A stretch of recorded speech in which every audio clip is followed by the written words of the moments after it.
ABC 10 News at 7 starts now. Well, I think we have to make a statement that violence will not be tolerated. San Diegans coming together tonight to condemn anti-Asian hate. Good evening. I'm Kimberly Hunt. And I'm Steve Atkinson. A vigil for the people killed in the Atlanta shootings and other anti-Asian crimes is just wrapping up in City Heights tonight. Our ABC 10 News reporter Laura Acevedo is there. Laura. And there are at least a couple of hundred people out here right now. They are still listening to one of the speakers. There are a total of 14 speakers altogether. But as you can see behind me, there is still a large crowd gathering here, listening to the people. There have been AAPI members speaking for the last hour or so, sharing their stories about and their feelings about after hearing of the shooting in Georgia last week. Now, after the speakers, there were religious leaders of several faiths here in the county leading these groups in prayer. Now, according to the organizers, in 2020 alone, a report released by Stop AAPI Hate collected 42 reports of racist incidents against the Asian American community in San Diego County. Nationally, that same report revealed hate crimes against Asian Americans grew by nearly 150%. Many speakers here sharing that their family and friends have been victims of hate, and not just crimes, but also experiencing racist comments and stereotypes. Those in attendance here say they want to show their support and feel these events can lead to less hate and more acceptance. We have to have a lot of more understanding, personal interaction, and training to overcome that sort of prejudice. Now, as a symbolic gesture, the event organizers have placed 8 flower arrangements near the front of the stage, one for each of the victims killed last week in Georgia. Reporting live in City Heights, Laura Acevedo, ABC 10 News. Laura, thank you. And local volunteers are stepping up to help Asian Americans worried about their safety. A North Park couple posted on Nextdoor yesterday, letting their Asian American neighbors know that they will be happy to walk with them on any errands. Adam and his girlfriend are both trained in the Israeli self-defense known as Krav Maga. I think that as a community, we all need to stand together against it, and we need to watch out for each other. So like everybody, I was heartbroken to see what was happening and wanted to offer to be able to be with my neighbors so they wouldn't have to be alone. Adam's post is one of several we have seen on Nextdoor across the county. Turning now to coronavirus and some encouraging numbers. The county reported 243 cases today, while our test positivity rate dropped back down to 2%. And another 4 San Diegans have lost their lives to COVID, bringing our total now to just under 3,500. A man who spent nearly 8 months in the hospital battling COVID-19, including 6 in the ICU, was finally released from Scripps La Jolla today. ABC 10 News reporter Mimi Alcala looks at the amazing work of the hospital staff who showed what it means to be positively San Diego. We're going home, thank God. After an 8-month-long hospital stay, 32-year-old Eduardo Moreno was wheeled out of Scripps Memorial in La Jolla Tuesday, finally beating a difficult battle with COVID-19 that nearly claimed his life. I told my sister in the morning, you know what, pinch me because I think I'm dreaming. He's coming home. There were days his mother, Cecilia Amador, thought he wouldn't survive, but she trusted his doctors and ICU nurses.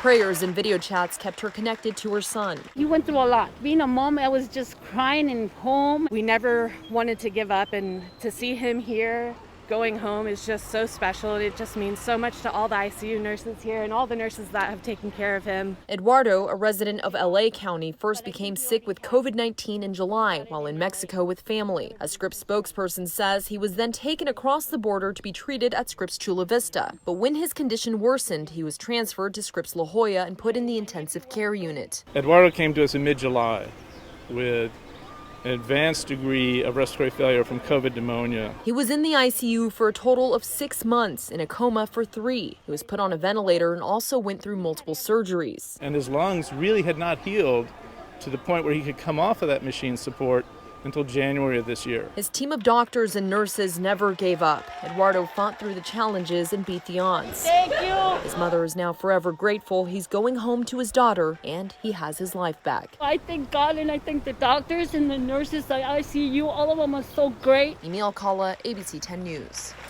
Eduardo's family has created a GoFundMe. If you would like to help, we have a link on 10news.com. A new vaccination site opened up today at Viejas Arena on the San Diego State campus. County leaders say the location near public transit makes it more accessible to San Diegans. They expect up to 700 vaccines to be given each day during this first week.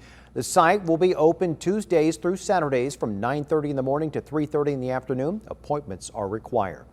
And the Mexican consulate in Little Italy is also now offering COVID-19 vaccinations. The consulate has served as a testing site since September, but it will offer vaccines by appointment Tuesdays through Thursdays.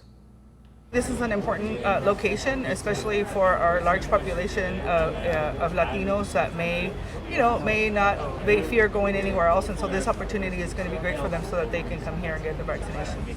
The Latino community has been among the hardest hit by the pandemic. And you can stay on top of any new developments with coronavirus by downloading the 10 News app. A free version is available in the App Store.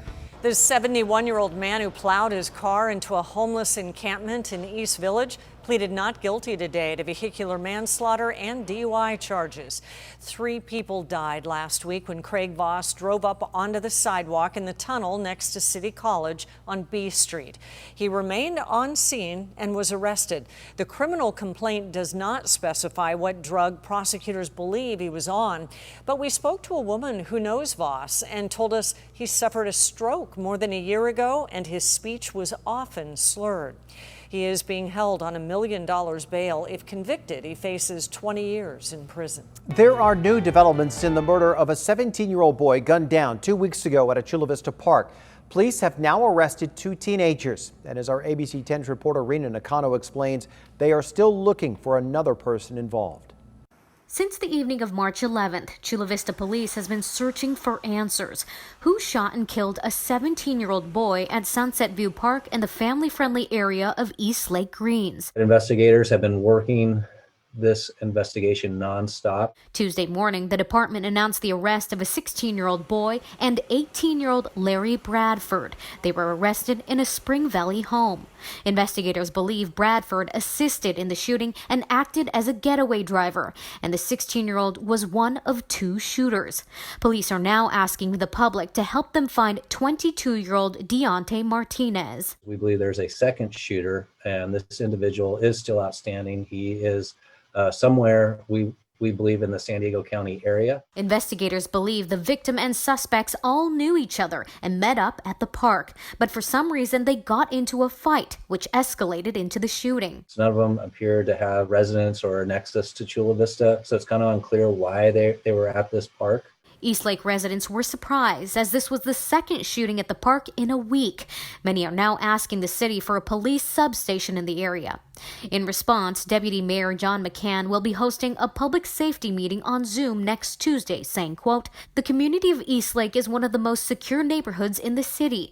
We need to work together to keep it that way. I believe by bringing people together, we can make the issues at Sunset View Park just isolated incidents."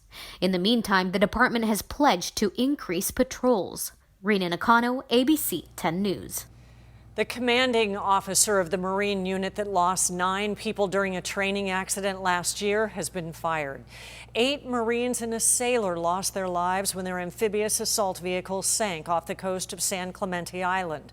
Today, the Marines announced Colonel Christopher Bronzy, the unit's commanding officer, has been relieved of duty. The confirmation hearing for San Diego Unified Superintendent Cindy Martin is set for tomorrow. Martin is President Biden's choice to serve as Deputy Education Secretary.